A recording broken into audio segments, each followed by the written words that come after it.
Bueno, pues vamos a empezar.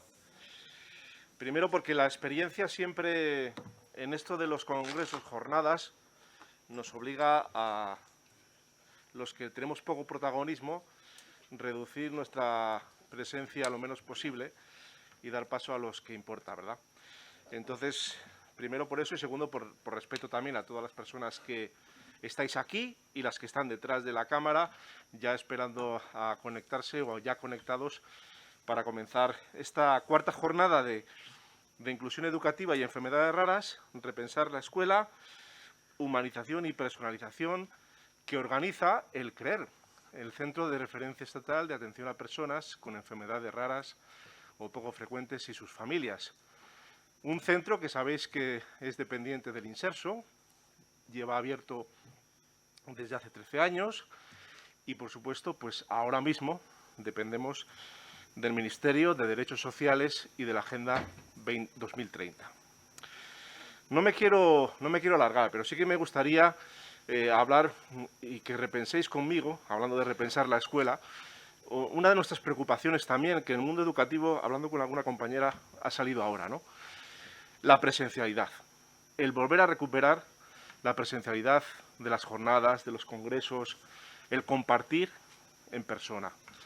Nos está costando mucho y para mí es una alegría poder ver, pues ya empezar a ver más gente aquí en el salón de actos, porque entre el COVID y luego la tele online, teletrabajo, los webinars, todo online, pues estábamos perdiendo la presencialidad de una forma increíble, ¿no? Bueno, pues os animo a que repenséis cómo volver a recuperar esa presencialidad en el ámbito, pues en el ámbito de compartir educativo, formativo, que nosotros es una parte importante de la formación especializada dentro del CREER y que queremos potenciar otra vez aquí en el centro. Así que bueno, pues todas las aportaciones que podéis hacernos, también podéis utilizar incluso comentarios y demás en el hashtag que hemos puesto, también en la encuesta de satisfacción que os pasaremos también para que podamos mejorar. Estas jornadas es, primeramente, agradecerlo gracias al esfuerzo del área de técnica de formación del CREER, liderada por Begoña Ruiz, y por supuesto por las tres profesionales del departamento educativo, la pedagoga Yolanda Edo y las dos maestras de infantil, Monse Cabrejas y Ana María Santamaría, que han conseguido pues hacer que estas jornadas se hagan realidad una cuarta vez más, o sea que ya tenemos experiencia y creo que es importante también dar ese agradecimiento a todo el trabajo y concentrar aquí en una mañana todo lo que vamos a trabajar y potenciar. Por otro lado, agradecer a todos los ponentes que han estado hoy alojados en el centro, que muchas veces no lo han estado, pero en esta ocasión, y creo que es una buena experiencia mientras se pueda, el que estén alojados en el centro para que sepan lo que es también el estar alojados y el convivir aquí conjuntamente en nuestro centro, pues agradecerles a todos el esfuerzo que han hecho. Por supuesto, algunos venís hasta de Málaga, de muy lejos, habéis hecho un esfuerzo muy grande. Está Burgos, Málaga no. Es verdad, perdón. Burgos. Burgos es el que está lejos y es verdad, maestro, que en ese aspecto, pues agradeceros a todos el esfuerzo que hacéis siempre, porque también en esos momentos, hablando de la presencialidad, es más cómodo decir, oye, yo no puedo ir, lo hago online. Pues sí, pues se puede hacer online también y se puede hacer la ponencia online, pero el estar presencial creo que luego los espacios donde estamos compartiendo también es importante. O sea que yo siempre digo que en estos casos lo que tenéis que hacer es aprovechar al máximo estos momentos para compartir, preguntar, hablar y luego tener enlaces que ya os sirvan de continuidad entre vosotras y vosotros. Y por último, la parte importante también de agradecimiento, no solamente a los que habéis venido, a los que habéis apuntado a la jornada, sino también a todos los familiares y afectados que también van a estar dando testimonios aquí en esta jornada, importantísimo y necesario para que nos pongamos en la piel y seamos empáticos y sepamos realmente lo que es vivir día a día desde el ámbito, en este caso, educativo, y poder repensar así la escuela, cómo hacerla más humana y más personalizada para los niños y niñas afectados por una enfermedad rara y sus familias. Así que sin más, espero que esta jornada sea muy intensa, Hoy había otra jornada también organizada por el Colegio de Farmacéuticos de Sevilla en Soria, que también estaba invitado, pero bueno, que no pudo asistir. El doctor Coca también van a asistir esta tarde, y la doctora Gómez Redondo, pero bueno, en este caso pues había que dar prioridad a estar aquí y estar con vosotros compartiendo este momento. Así que se intensifican las actividades. Esto es bueno, que siga habiendo presencia y jornadas y eventos que intenten repensar y descubrir nuevos modelos de atención, nuevos modelos de atención y de mejora para las personas con enfermedad rara y sus familias. Creo que es esencial no perder ese hilo y mantener esta inquietud y estas investigaciones que también hoy vais a poder conocer y compartir, ¿no?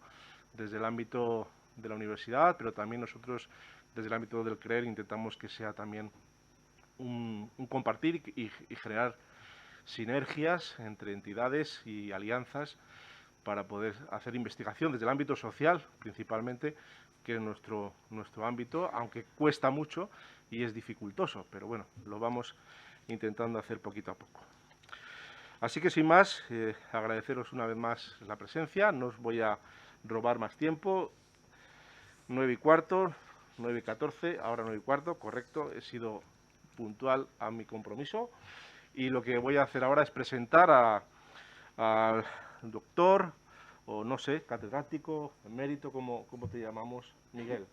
Miguel, claro, pues es que es lo normal, ¿no? Así me llaman. Miguel, fácil es llamar a Miguel López Melero, que es catedrático emérito de la Universidad de Málaga, de la Universidad Didáctica y Organización Escolar. Antes fue profesor en la Universidad Complutense de Madrid, Pues sí. así como profesor visitante y colaborador de varias universidades, ¿no? Bolonia, Bremen, Hamburgo, etcétera. También es ponente y conferenciante habitual en congresos nacionales e internacionales, con lo cual pues agradecemos también que quieras compartir o que quiera compartir con nosotros esta ponencia inaugural, que todos expectantes estamos, ¿no? Líneas de investigación de Miguel López Melero, pues son muchas, ¿no? Pero vamos a destacar 4, que es el proyecto Roma, una experiencia de educación en valores, escuela inclusiva, currículum y formación del profesorado, la educación intercultural, calidad de vida y ciudades educadoras, educación en valores y universidad y cultura de la diversidad. Un montón de ámbitos, ¿no? Por viejo. Por viejo.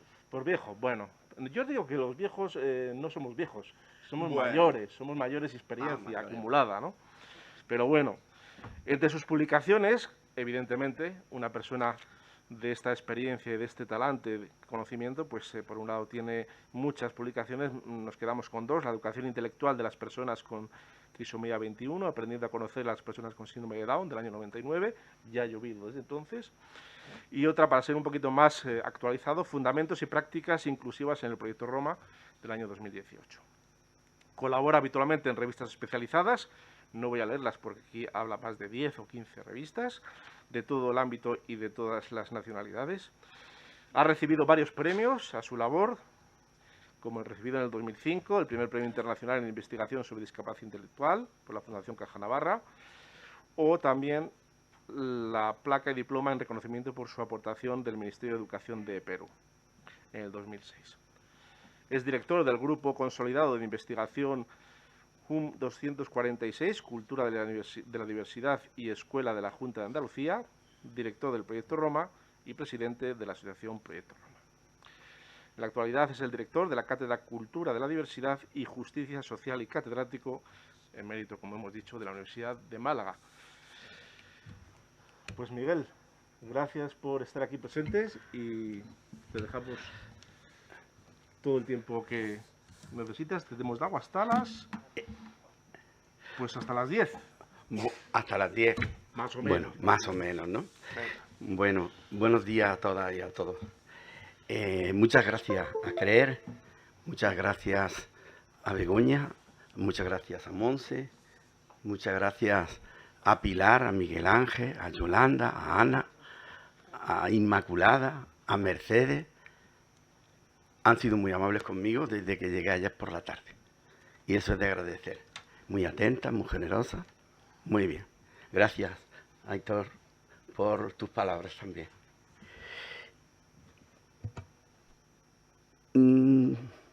Gracias por hacerme partícipe de este conversar que voy a tener, y es lo que voy a ofrecer.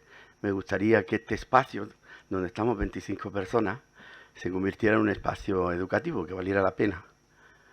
Y por eso voy a abrir desde este mismo momento a que podamos conversar y no hacer una conferencia clásica, ¿sí?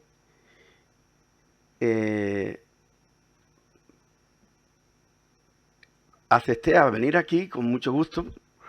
Tenía muchas ganas también de ver a una compañera de aquí, profesora de la universidad de aquí. Anoche estuve con ella, ahí por esta zona que se llama Huelga. Huelga. Un bar, Abadalejo o algo así. Abadengo, puede ser. Abadengo, algo así. Abadengo. Sí, muy bien. Así que... Y hacerme partícipe, como digo, de la cultura de la diversidad, de esa temática que parece que tiene distintas maneras de entenderse, como es la educación inclusiva.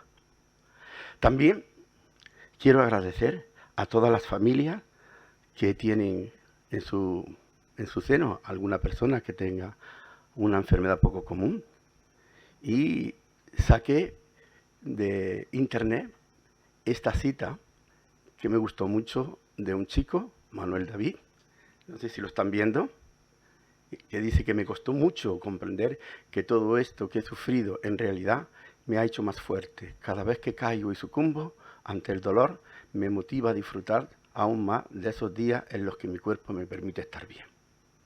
Gracias a Manuel David por sus palabras que, ya digo, me emocionaron y quería traerlas aquí hoy.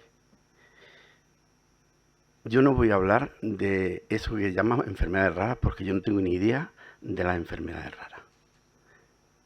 A mí me parece que todas las enfermedades son raras.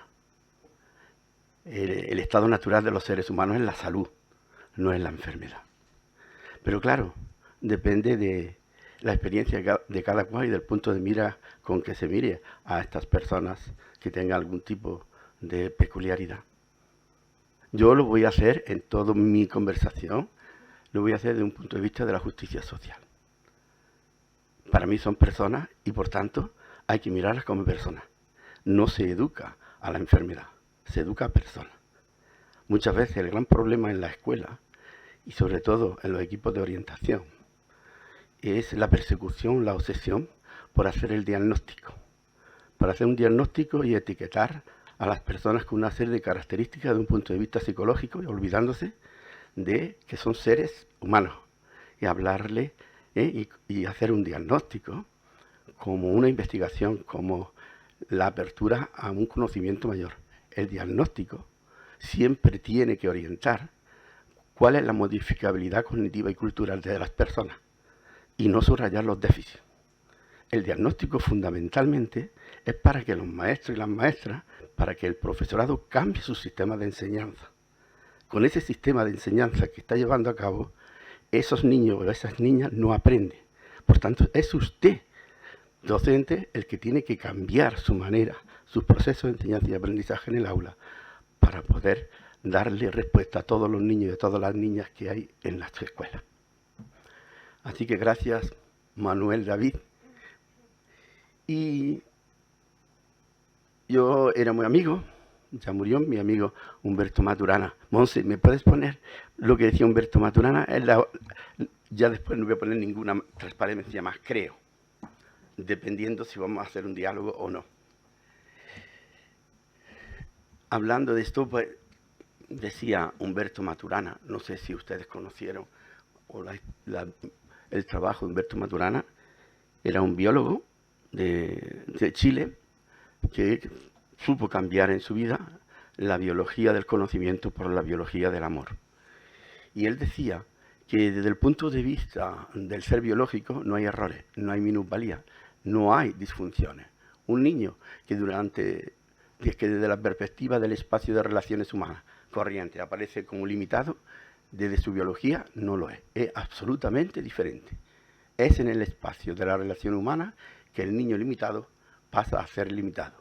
En su biología no lo es. Yo supongo que mi mujer no se enamoraría de mi cojera, Dice, como es cojo, me enamoro del cojo.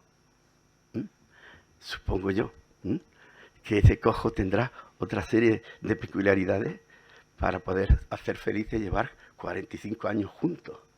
O sea, ni los que tú tienes, ¿no? Sí. Sí.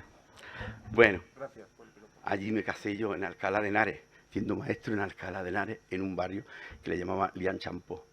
Gracias, Monse, ya no voy a poner nada más, creo. Entonces, os decía, ¿os parece bien abrir en esta hora al diálogo a ver por qué han venido esta mañana aquí? ¿Qué esperan de estas jornadas? ¿O qué entienden por escuela inclusiva? Si les parece bien. Y si no, pues nada, pues yo hablaré. Y cuando a vosotras o a vosotros os parezca bien, o os parezca que lo que estoy diciendo no coincide con vuestro pensamiento, pues me interrumpen, inmediatamente pues preguntan o ponen de manifiesto su pensamiento sobre eso. ¿Qué hacemos? Me van a decir que hable yo. Que son horas complicadas, Miguel. Tenemos que buscar alguna fórmula de motivarles. ¿Cómo lo hacemos? Bueno. Vosotros que habéis estado siempre con... Bueno, pues, sin nada, no queréis decir nada, nadie. ¿Por qué estáis aquí? ¿Qué pretendéis? Gracias. ¿Cómo te llamas? No te oigo, cielo. Tenemos un micrófono. Pero a ver, porque es que para el streaming hace falta que puedan escuchar los que están detrás. Claro.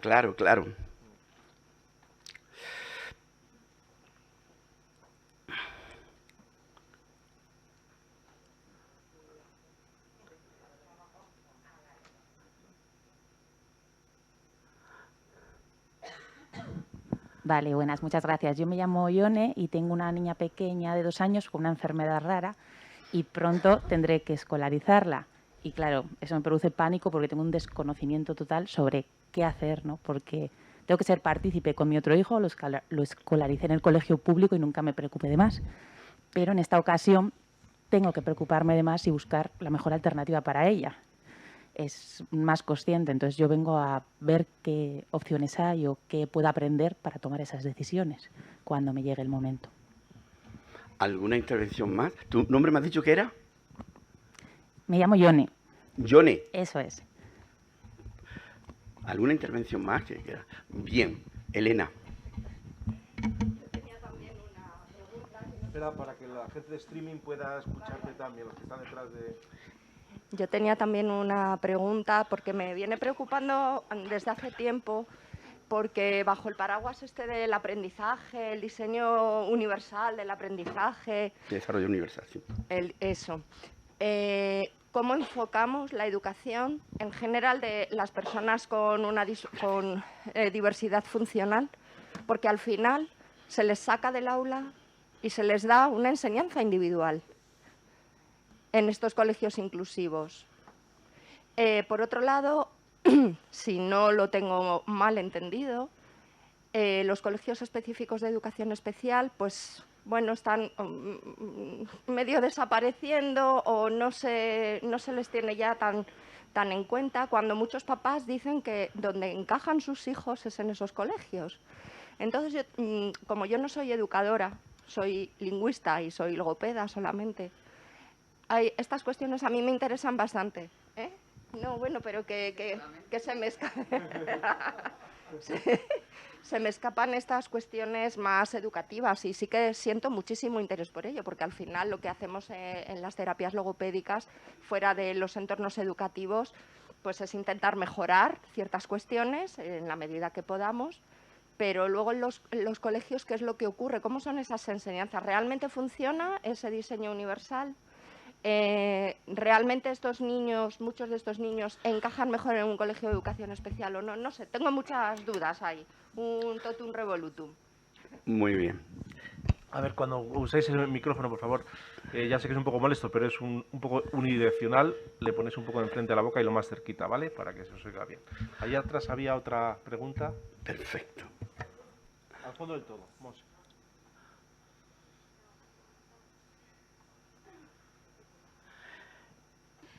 Bueno, hola, sí. Hola, ¿cómo te llamas? Me llamo Lorena. Lorena. Vale, venimos de Logroño y tengo una hija con una enfermedad rara o poco conocida. Más que preguntas, quería contar mi pequeña experiencia en torno a las dos personas que han hablado antes. Yo tengo otra hija mayor, ¿vale? La cual no tiene nada. Va a un colegio normal y demás. Mi hija pequeña, que es la que tiene la enfermedad rara, está yendo a un colegio ordinario igual que su hermana. Y nos ha costado muchos años llegar a donde estamos ahora, ¿vale? Se me ha propuesto muchísimas veces llevarla a un colegio especial, porque claro, al ser rara la enfermedad, no es conocida y no se sabe por dónde puede evolucionar. Entonces, y claro, no sabemos por dónde puede salir esta enfermedad, si puede mejorar o no, o lo que sea. Hasta ahora mi hija pequeña está yendo a un colegio ordinario, la están sacando fuera del aula, a lo que le llaman inclusión. También pertenezco a FAPA, de padres y madres de alumnos del tema de inclusión en La Rioja. Y bueno, pues ahí tengo un poco estoy a favor de la inclusión totalmente, pero claro, luego también un poco cómo lo llevan los logopedas o los docentes o lo demás, ¿no? Que una cosa es la teoría y otra cosa es la práctica. Por ejemplo, cada año a mi hija le van cambiando de profesores porque mi hija tiene un trastorno auditivo, entonces tiene unos logopedas especiales para especialistas en sordos, en sordos. Entonces, claro, eso yo no lo he propuesto, sino que a mi hija por la Rioja le toca X horas y viene una maestra de audición y lenguaje especialista en sordos, ¿vale?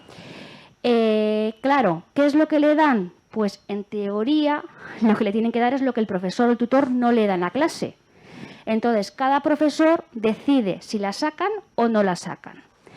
Entonces, por ejemplo, en el caso de mi hija, porque como bien habéis dicho, es un poco individualizado cada cosa, mi hija no es que necesite un intérprete, pero sí necesita una persona que le haga comprender el procedimiento a realizar de esas materias, pero que igual con otros niños no funciona. Entonces, hay profesores que sí que le sacan, hay profesores que no le sacan, y claro, ahí es donde se va a intentar llegar un poco al intermedio, ¿no?, de poder ver si funciona o no funciona. Entonces, a ver cómo se puede llegar, porque claro, cuando se habla de enfermedades raras, a mí la palabra rara me parece un poco Rara. Pero, exactamente. El problema es que, claro, como no se sabe, no hay genetistas, no se está investigando en pleno siglo XXI que estamos.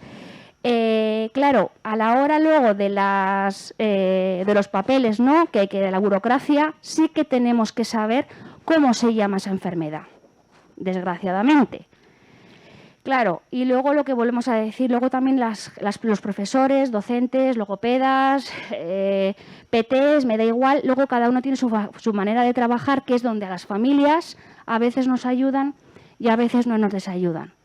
Entonces, bueno, no sé si yo no me voy a extender más, no sé si mi testimonio les ha podido ayudar a las dos personas que han hablado antes que yo, y si nos podéis un poquito, pues eso, pues acompañarnos, ¿no?, a este proceso, ¿no?, que no sabemos en qué puede deparar. Muchas gracias.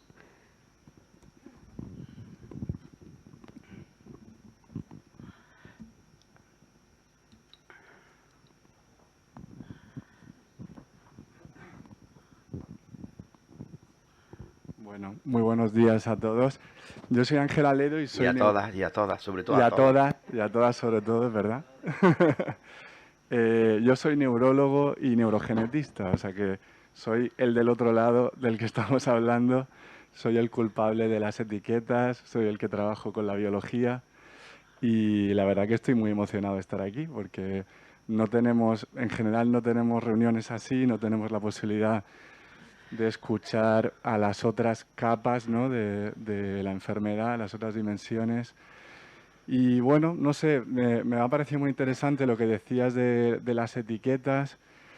Yo entiendo que las etiquetas no son malas siempre que las entendamos en el plano del que provienen y en el plano donde deben estar. Quiero decir que entender la biología creo que es fundamental para obtener recursos, pero se queda ahí. Quiero decir, luego tiene que haber otros planos educativos, sociales, familiares, etcétera, que van más allá de esa etiqueta, ¿no?, y que tienen que ver con lo que decía Maturana, ¿no?, que la biología está donde está, tenemos que entender pero luego hay una repercusión externa, ¿no?, y social que probablemente es más importante, y estoy aquí también para compartir ese lado mío y aprender y entender el vuestro, ¿no? Y me resulta muy interesante y pienso lo mismo que mi compañera logopeda, que al final no tenemos estos espacios habitualmente, al menos yo, y me gustaría entender muchas de esas partes. ¿Cuál es tu nombre?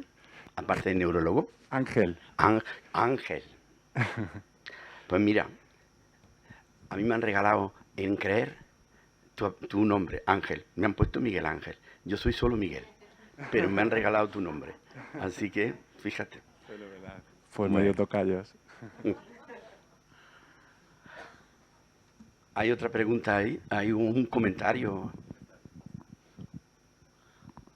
Sí. Bueno, yo soy Javier y vengo desde el ámbito de educación, de los servicios de orientación, junto a unas compañeras que trabajan tanto en la dirección provincial como en orientación en centro de educación especial, y sobre todo nuestro ámbito de trabajo es la respuesta a los graves problemas de conducta del alumnado en el aula. Venimos en parte por agradecimiento al CREER, con el que siempre hemos colaborado y ellos con nosotros, y porque nos hemos tenido que coordinar muchas veces por el tipo de alumnado que atendemos. Un grupo de ese alumnado es alumnado con una enfermedad rara. Y nosotros desde nuestro ámbito, tanto de educación especial como del ámbito de los problemas de conducta, pues venimos a ver qué podemos aprender para mejorar esa inclusión que, como decía Ángel, pues lo tenemos que incardinar en la perspectiva de la justicia social.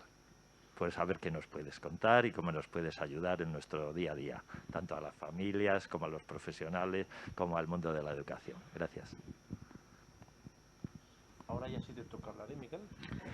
No, me estaban ayudando, Eso que ya te ha ayudado mucho, ¿eh? Ya me han ayudado media Sí. página. Media página. Bueno, no sé por dónde empezar. Empezaré por la primera. ¿Era Jone o era así? Bueno, vamos a ver, tienes una niña de 2 años. Bien, yo tengo 2 nietos. Diego, que tiene 18 meses, y Lucía, que tiene 17 meses. Los dos nacieron en abril, en el año pasado. Así que, y mis nietos, cuando nacieron, como tus hijos, nacieron con todos sus sistemas. Y nacieron con sus sistemas cognitivos, sus sistemas lingüísticos, sus sistemas afectivos y sus sistemas motrices. Con todos sus sistemas. Lo que ocurre es que cuando nace ese niño o esa niña en un hospital, lo primero que te hacen es estigmatizar diciendo que ese niño o esa niña difícilmente podrá conseguir controlar los esfínteres o poder leer, escribir o demás. O sea, desde que nacen ya están marcando el destino de ese niño o de esa niña. No hay ninguna investigación, ya me hubiera gustado a mí hacerlo.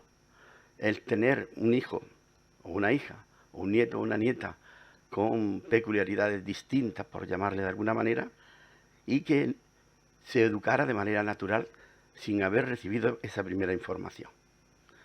Tu hija lo que necesita es derechos, que se cumplan derechos, los derechos humanos. Tu niña no tiene que, ni tú tienes que buscar una educación por caridad ni por lástima, sino exigir derechos humanos y los derechos de la infancia, que se cumplan, y que se cumplan en todos los contextos, en el contexto familiar, en el contexto escolar y en el contexto social. Eso es lo primero. Quiero deciros también que yo soy un defensor a ultranza de la escuela pública. La escuela pública es el modelo de educación inclusiva. La escuela pública es inclusiva si es pública, si no, no es pública. La escuela pública tiene 2 grandes objetivos. Un primer objetivo es que todos los niños, todas las niñas y todos los jóvenes van a la escuela pública a aprender a pensar, a construir estructuras mentales que les posibilite resolver situaciones de la vida cotidiana. A eso y a convivir, a aprender a convivir juntos, a hacer personas demócratas, libres, pensadores. A eso van los niños y las niñas a la escuela. ¿Cuándo comprenderán los profesores de universidad en la formación inicial que hacen con respecto a los futuros docentes, que no son los contenidos culturales los que producen desarrollo en el cerebro, querido Ángel. No es. Es imprescindible que en la formación inicial se estudie la neuroeducación, el papel tan importante en el desarrollo y el aprendizaje que tiene el cerebro. Es imposible que se pueda construir el conocimiento sin tener conocimiento de cómo funciona el cerebro. Cuando yo tenía 24 años y estaba en Alcalá de Henares, en un barrio que le llamaban Lian Champó, no sé si conocen Alcalá de Henares, a la entrada antes de la puerta de Alcalá, esa de la puerta de Madrid, ¿no? Puerta de Madrid, no puerta de Alcalá. Y yo me encuentro con 14 niños con síndrome de Down. Acababa de terminar la carrera, era matrícula en estas asignaturas y todas esas historias que nos dan en la universidad, ¿verdad? Y yo me encuentro con 14 niños y niñas con síndrome de Down. Y yo había aprendido que las personas con síndrome de Down eran deficientes mentales. Antes, en aquella época, incluso, había una asociación que se llamaba PISA, Asociación de Padres con Hijos Subnormales. A PISA, la hice de subnormales de Alcalá de Henares. Bueno, todavía existe oficialmente CERMI. El MI de CERMI es minusválido. Yo al ministerio y al gobierno le escribí hace un par de años, cuando dijeron que habían transformado el artículo 49 o algo así, sobre cambiar la palabra deficiente por minusválido o algo de esto. Habían perdido la oportunidad de llamarle personas sencillamente. Sencillamente. ¿Vieron ustedes la película seguramente Campeones, no? Bueno, pues tuve la oportunidad de estar con el director, con Javier Fesser o algo así, y en una reunión en el Ayuntamiento de Madrid, en la Casa Mágica o algo así se llama, o la Sala Mágica, no sé qué, o de música o algo así en el Ayuntamiento, porque se hizo una mesa redonda para ver la importancia de Campeones. Y resulta que había allí una responsable que había participado como pedagoga en la dirección de la película y siempre hablaba de discapacitados. Y yo cuando intervine le digo, no entiendo cómo ustedes le pueden llamar discapacitados a esas personas que han hecho una película, que lo hacen mejor que nosotros. ¿Cómo es posible que ustedes sigan llamando discapacitados? Odio la palabra discapacitado. No existen discapacitados en el ser humano. No existe. Es algo construido por nosotros mismos. Por tanto, hasta que no se quite de la mente el profesorado, la familia y la sociedad entera de que no educamos a discapacitados sino a personas, difícilmente se podrá conseguir. ¿Me oyes, querida? Así, tu niña y tu niño o tu niña tiene que ir a la escuela ordinaria, a la escuela pública y exigir que ese maestro y esa maestra esté absolutamente preparado, desde la neurología, por supuesto, también, desde la didáctica o desde la psicología, por supuesto que sí, queridos orientadores. La orientación, hablar después un poco, me has dicho que te llamas Javier, ¿no? Javier. Por tanto, eso te quiero decir. Mira, la educación consiste en desarrollar la mente y también las acciones, en generar pensamiento, reflexión, a través de la cultura, de la selección de la cultura. ¿Cuáles deben de ser los temas que produzcan una ciudadanía culta? ¿Cuál es la cultura valiosa? Mientras que eso los maestros y las maestras no se lo planteen, vendrá el pensamiento neoliberal, como ocurre con la LOE, en donde en el prólogo dice que el desarrollo del currículo será por competencia. No saben ellos ni lo que son competencias. Alejandro Triana no sabe ni lo que son competencias. Ya no está Alejandro Triana. Conozco bien a Alejandro Triana. ¿Qué son competencias? El desarrollo cognitivo, querido neurólogo, viene a través de la cultura.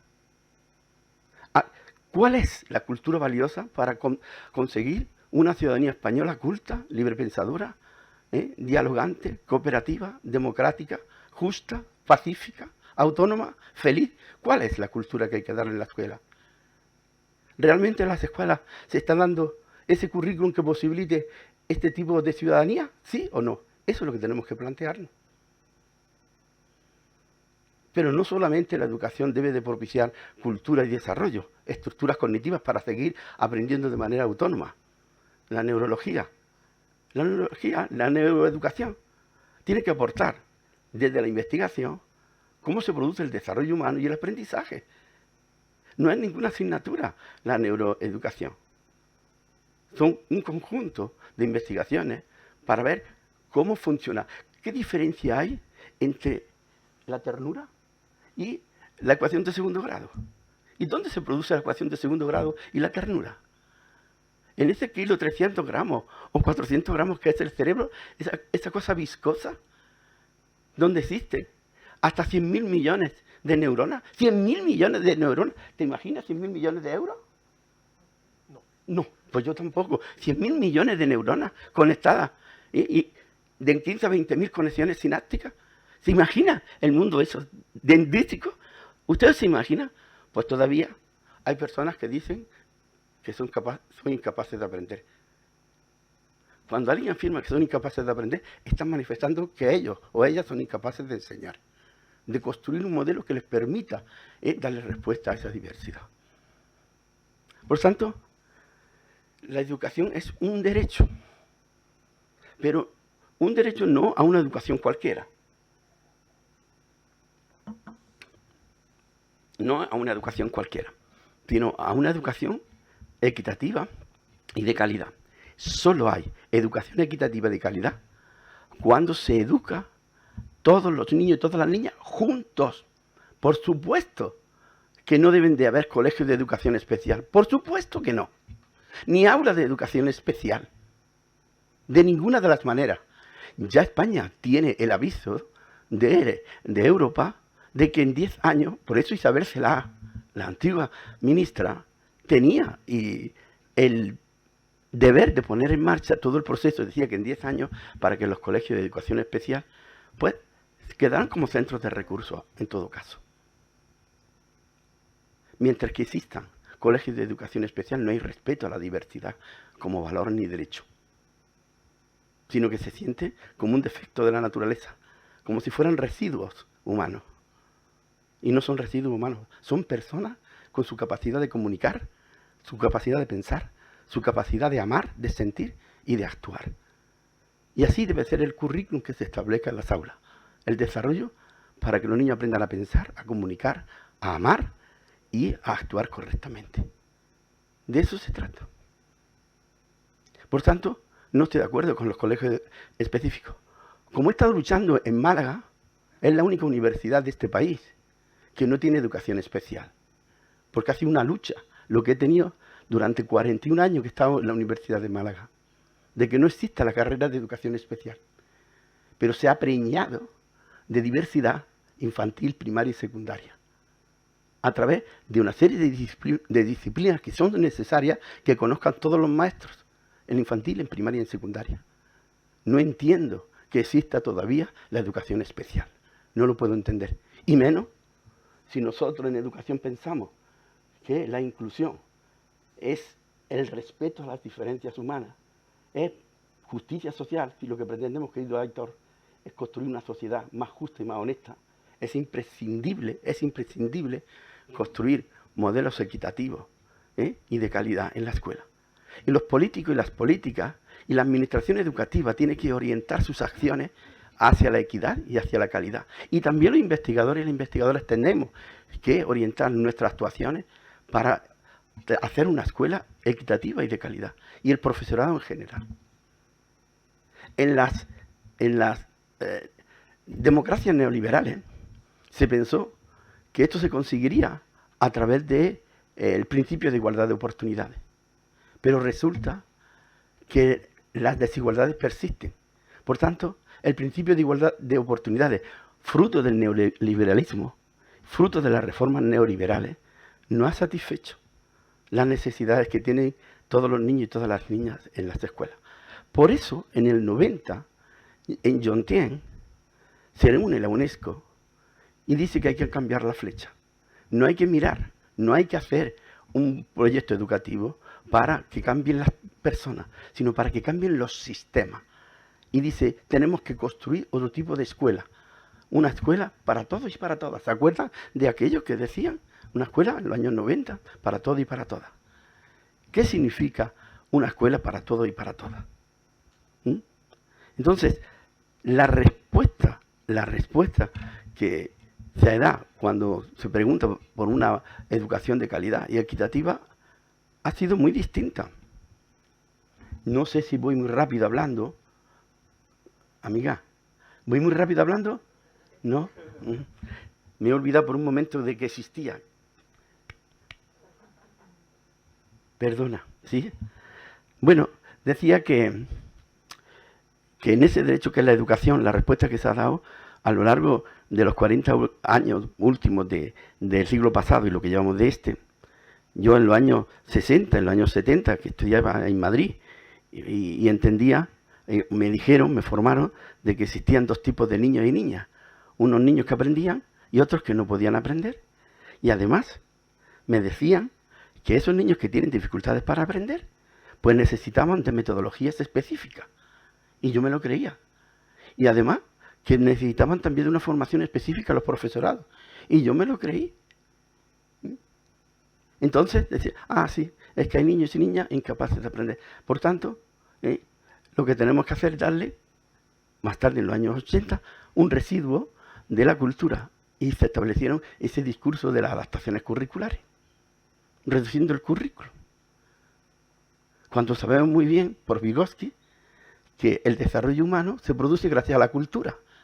Por tanto, si el desarrollo depende de la cultura y nosotros reducimos la cultura, pues hacemos su desarrollo. ¿Me explico bien lo que estoy diciendo? Entonces yo me encuentro con 14 niños y niñas con síndrome de Down en Alcalá de Henares, que habían luchado los padres y las madres por tener un colegio de educación especial, en ese barrio que se llamaba Lian Champó, a la entrada de Alcalá. Y yo llego, era profesor ayudante en la Complutense. No sé si ustedes han oído hablar de don Víctor García Oz. ¿No? Sí, pues ese fue mi director de tesis. Y un buen día yo le presento y le digo, don Víctor, vengo a hablar con usted sobre mi tesis.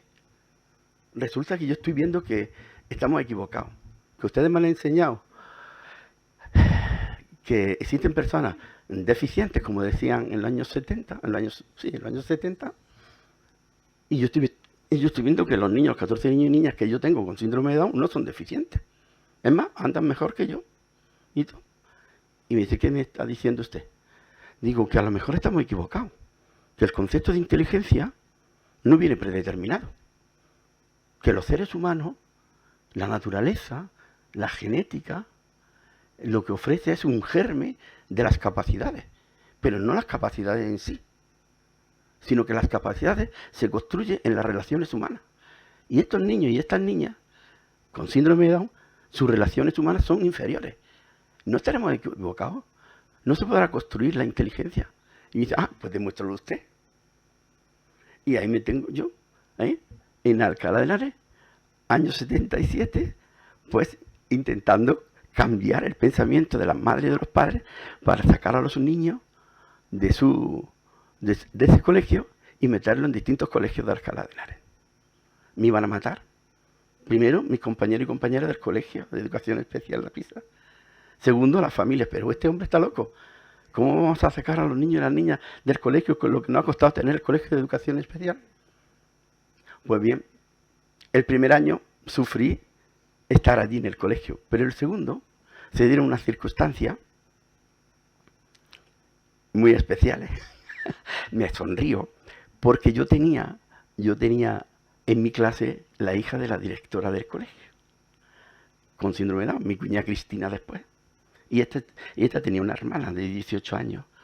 ¿Y qué ocurrió cuando fue al colegio? Pues esas cosas que ocurren entre un señor de 20 y tantos años y una chica de 18. Lo que ocurre. Y así pude seducir a la directora diciéndole que lo que hay que hacer es que los niños salieran todos a los distintos colegios de Alcalá de Henares. Y yo, de manera itinerante, iba por los colegios intentando resolver las dificultades que tenían cada una de las maestros que me habían cogido a los 14 niños y niñas. Y en el 81 me hacen doctor en pedagogía. Cum laude por unanimidad. Y Narcea me publica un libro, La educación intelectual de las personas con síndrome de Down. ¿Entiendes? Y puse de manifiesto lo que allí se llamaba EGB. Entonces, todos los niños y todas las niñas aprendieron lo que tenían que aprender. Y estaba solo. ¿Cómo es posible que después de 50 años todavía se sigue pensando en nuestro país que las personas con síndrome de Down son personas deficientes? ¿Cómo es posible? La deficiencia se construye lo mismo que la inteligencia. La inteligencia no existe, querida Monse. Solo existe el proceso de hacerte inteligente si el contexto te da la oportunidad para ello. Howard Gardner lo tiene clarísimo, hablando de hasta 9 tipos de inteligencia, porque los seres humanos nos comportamos de maneras distintas en contextos distintos. Y sin embargo seguimos pensando que la inteligencia es algo como un atributo de los seres humanos. Cuando la genética, la naturaleza, solo, como he dicho antes, ofrece el germen de las capacidades, pero no las capacidades. Las capacidades se construyen en las relaciones humanas. Y eso fue lo que yo planteé en mi tesis, que gracias a las relaciones con otros niños y otras niñas que no tenían trisomía, podían desarrollarse cognitiva y culturalmente. Y así ocurrió. Y así ocurrió. Pues bien, Lorena. ¿Dónde está Lorena? ¿Se ha ido Lorena? Estaba Lorena y se ha ido. Qué pena. Bueno, no sé si volverá o no volverá. Seguro que sí. Sí, bueno, pues, le iba a decir que el consejero de Educación de La Rioja, que es Pedro Uruñuela, es un amigo mío, y por favor, porque se ponga en contacto de parte de Miguel López Melero con Pedro Uruñuela. También estuve haciendo una investigación en el Colegio San Francisco. ¿Alguien mueve la cabeza por ahí? ¿Eres de Logroño tú? No. Bueno, pues en el Colegio San Francisco, allí estaba María Antonia de directora y Marta, y llevaron a cabo pues el proyecto Roma en el Colegio San Francisco. Es un colegio muy típico de Logroño, en donde durante mucho tiempo pues han ido matriculando niños y niñas de etnia gitana, ¿no? Y niños y niñas que vienen provenientes de otros lugares también. Bueno, entonces allí hemos estado un tiempo trabajando, 3 o 4 años. Y también el responsable de las FAPA, Eduardo Rojas, que ya no está, pues se podía poner en contacto Lorena, pero no está Lorena. Le quería decir eso a Lorena, que se pusiera en contacto. Lo siento mucho. Bueno, Ángel, el neurólogo, ¿qué te puedo decir? Yo creo que sois muy importantes. O sea, no sé cómo se puede enseñar sin conocer cómo funciona el cerebro. Es imposible. Os voy a contar una cosilla. ¿Ustedes creen que es ingenuo que haya 17 horas de una serie de disciplinas y haya 7 o 8 horas solamente de otra? Si Ángel nos hablara del cerebro, diría que en el hemisferio izquierdo están ubicadas esas disciplinas que se llaman de lógica, de ciencia, de lenguaje. Todo lo que hablaba Broca, ¿no? ¿Se acuerdan de Broca? Entonces se encuentran ahí. Y para eso hay 17 horas. Sin embargo, en el hemisferio derecho solamente hay 8 horas. En eso que se llama filosofía, que se llama movimiento, que se llama afectividad. ¿Ustedes creen que es ingenuo que el currículum, que se establezcan 17 horas para un lado? Es como si mis piernas, pues yo, o Aitor, estuviera 17 horas moviéndose la pierna izquierda. Y la otra no. Pues al cabo de un tiempo, la derecha la puede cortar. No sirve para nada. No es ingenuo.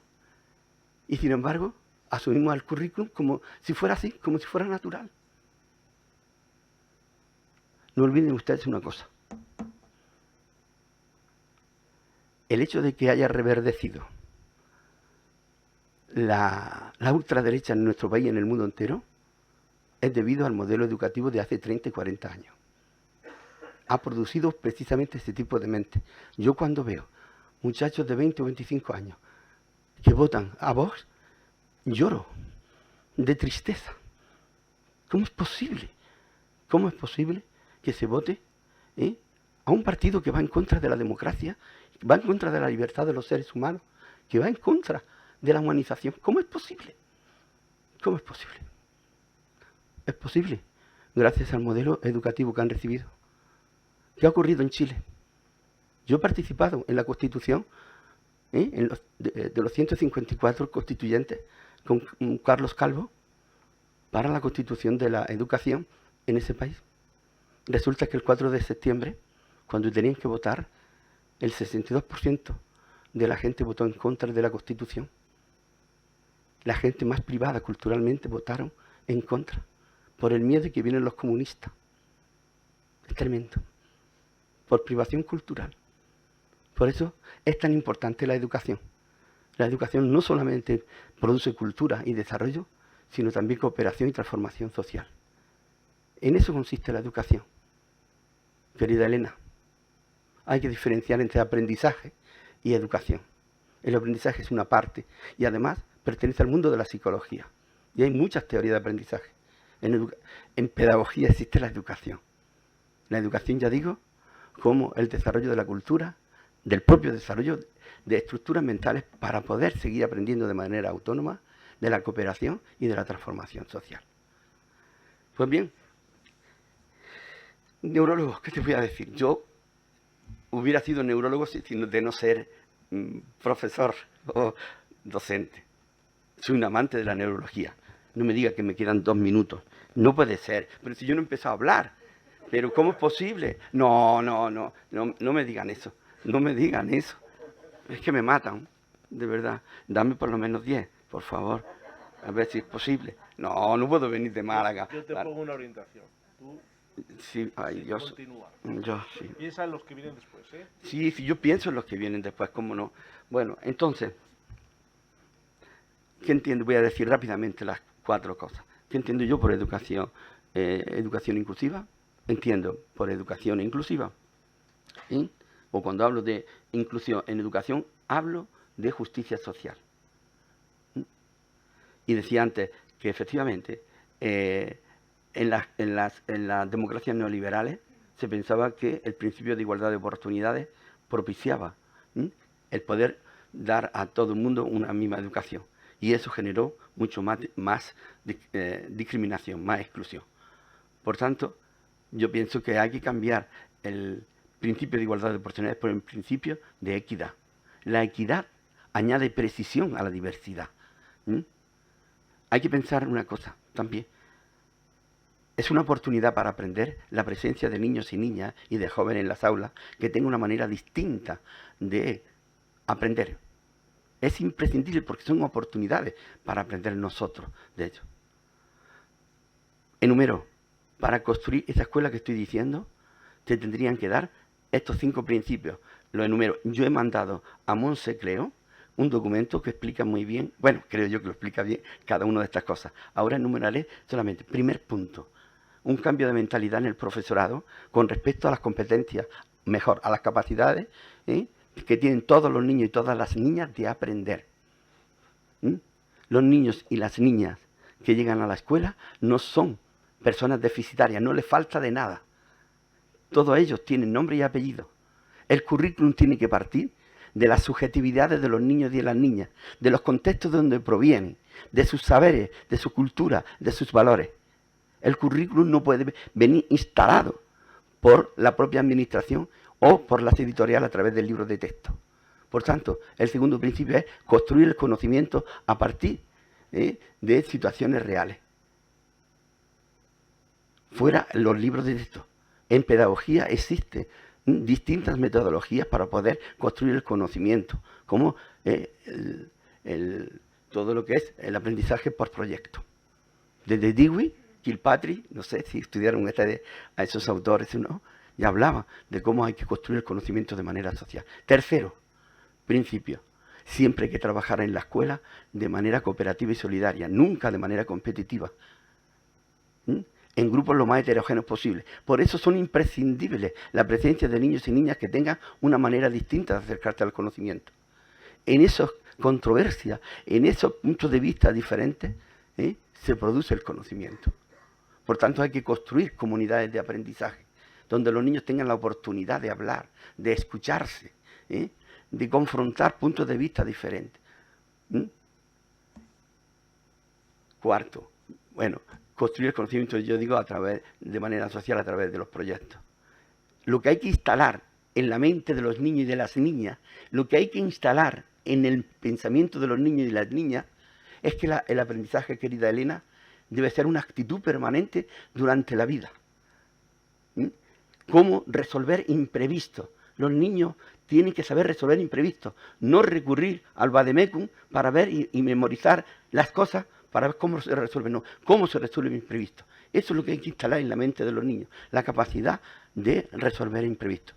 Y el quinto principio es el respeto a la diferencia como valor. No existen dos amapolas iguales, por lo mismo, no existen dos personas iguales. Claro que esto puede decirme el amigo Aitor que es un sueño, que en la situación real esto no se puede dar, que hay que romper una serie de barreras, sí, enumero también las barreras, están en el documento escrito. Hay unas barreras políticas. Los políticos, la administración, tienen que favorecer la innovación y tienen que respetar la innovación del profesorado. No pueden obstaculizar. Resulta que lo más inclusivo son los derechos humanos y los derechos de la infancia. Sin embargo, cuando los derechos humanos y los derechos de la infancia, que todos los países, el nuestro también, lo ha asumido y lo tiene que asumir en su ley de educación, resulta que ya pierde inclusión. Cuando esa ley de educación se va a las comunidades, sigue perdiendo. Cuando se va a las provincias, sigue perdiendo. Y cuando ya sale una normativa propia de las delegaciones de educación, nada tiene que ver con los derechos humanos. Por tanto, tenemos que defender los derechos humanos y los derechos de la infancia. Primera barrera, las contradicciones que existen en las leyes del país. Segunda barrera. La segunda barrera es cultural, es conceptual. Hay tres conceptos perversos en el mundo de la educación. El primer concepto perverso es el de inteligencia. Como antes he dicho, la inteligencia no existe. Solo existe el proceso de hacerte inteligente. Aitor, a lo largo de su vida, cualquiera de nosotros, a lo largo de su vida desde que nació, si no hubiera tenido las oportunidades que tuvo, no hubiera llegado a donde está. Pero no todos los niños y todas las niñas tienen las mismas oportunidades. Y las personas que son definidas como personas raras, a lo mejor, en este caso, no tienen las mismas oportunidades que los demás niños y las niñas. No existe una sola inteligencia, sino, como bien dice Howard Gardner, sino una multiplicidad de inteligencia. La inteligencia no es una cosa que heredamos, no es un atributo de los seres humanos, es algo que construimos. Y luego la perversidad también del diagnóstico. El diagnóstico, como decía antes, no debe de orientar las dificultades o subrayar los déficits de los niños y de las niñas. El diagnóstico tiene que posibilitar qué tipo de modificabilidad cognitiva y cultural se puede producir. Los orientadores no estáis solo para diagnosticar y etiquetar a los niños y a las niñas a través de pruebas estándar y a través de los test. No es el niño psicológico ni el que yo deseo conocer, sino el niño con nombre y apellido, Antonio García Pérez. Antonio García Pérez, aun teniendo la misma peculiaridad que María García Ruiz, su contexto es diferente, sus saberes son diferentes, sus valores son diferentes, su cultura es diferente. Hay que atender a esas peculiaridades. Y los tests, y toda la psicología no se puede reducir a los tests. Es tan hermosa la psicología para comprender al ser humano, que cuando se reduce a los psicómetras, lo reducen a los test, pierde todo el encanto y toda la carga científica de la psicología. Y también las adaptaciones curriculares. Es otro de la perversidad del sistema.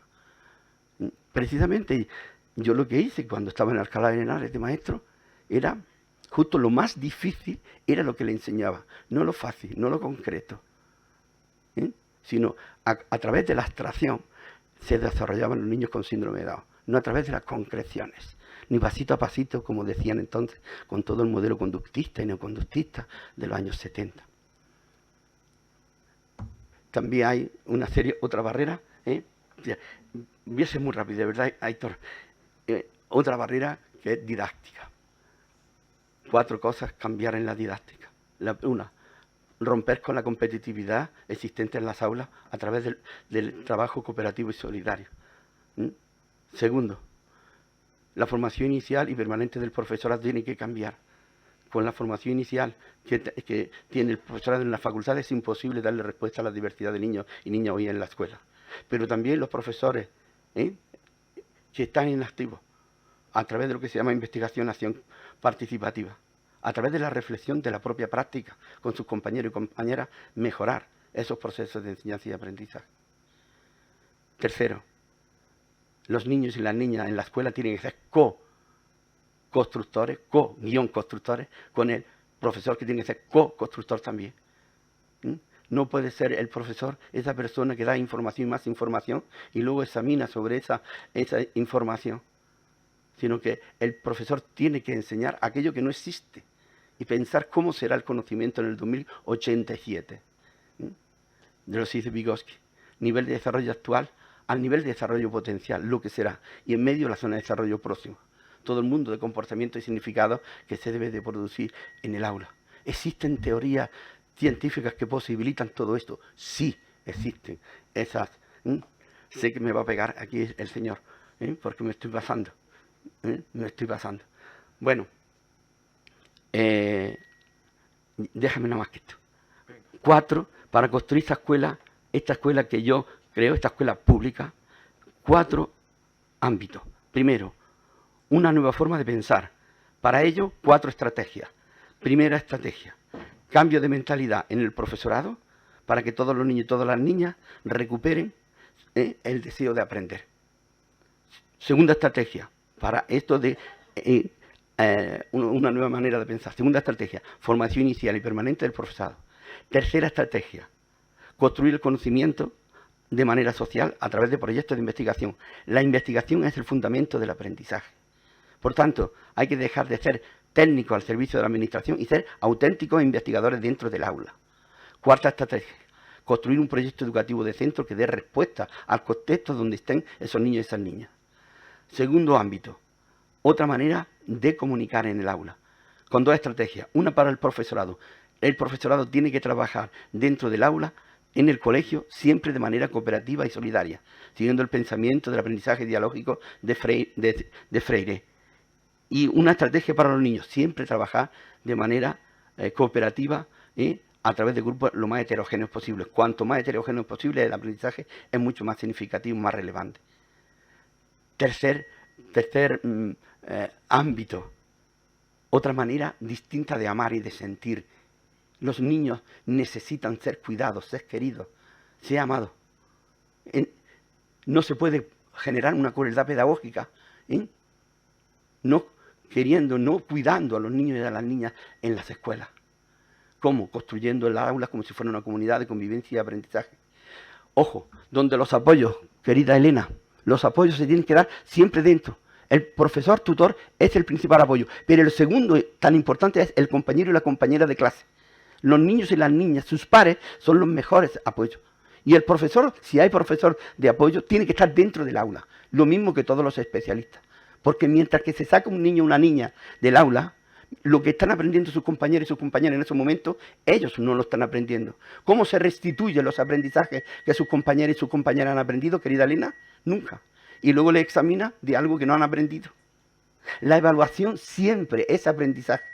La evaluación es un encuentro entre el profesor y el alumno para saber si han aprendido lo que tenían que aprender o no. Bueno, tercera estrategia de esa nueva forma de sentir, de amar y el respeto a las diferencias como valor.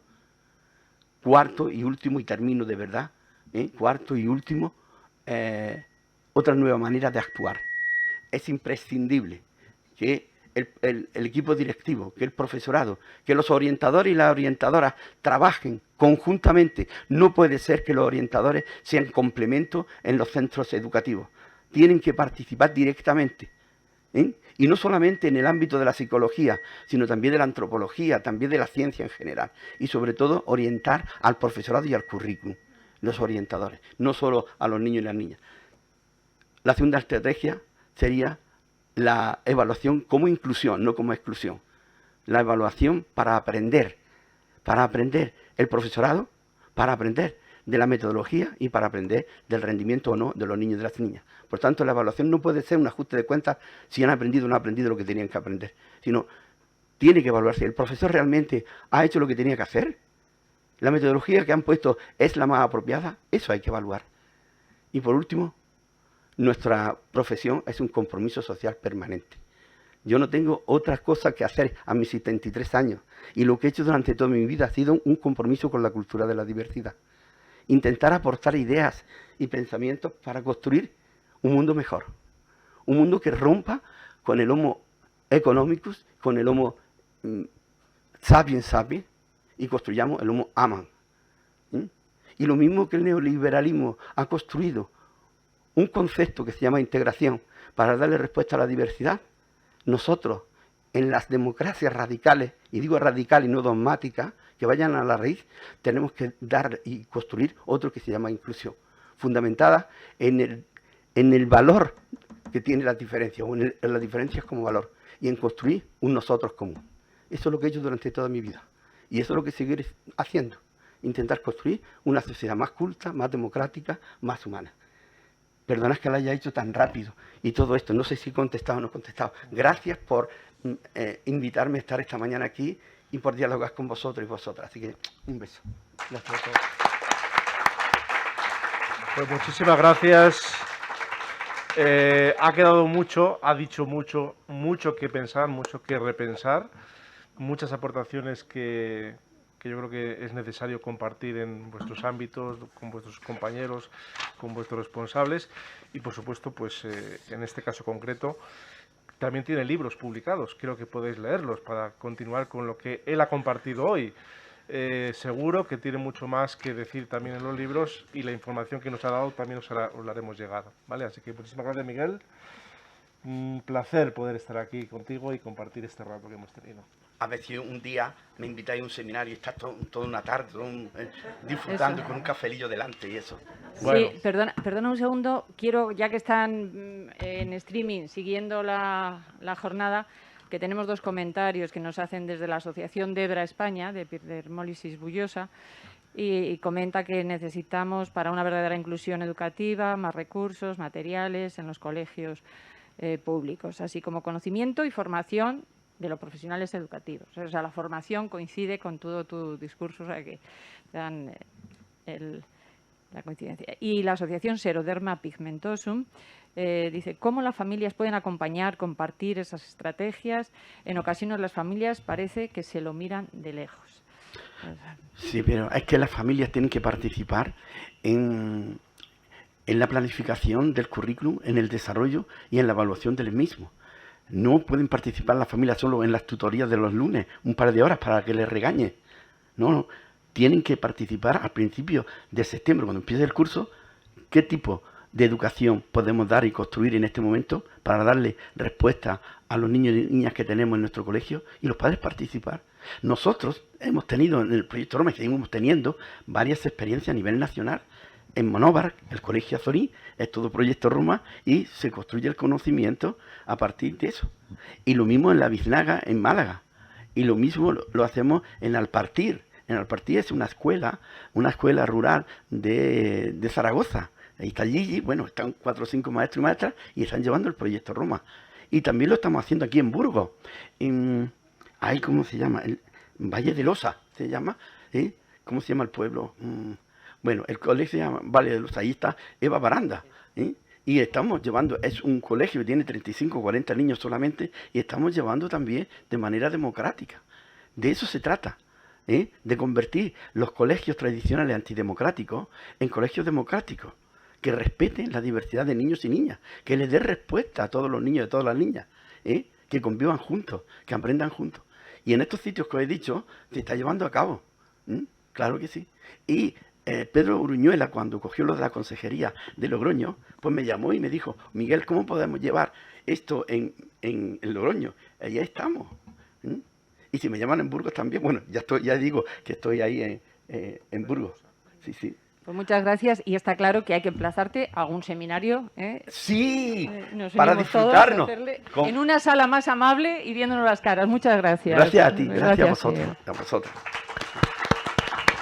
Muchas gracias, Miguel. Pues continuamos bloque 1, conocimiento y experiencias en síndromes minoritarios.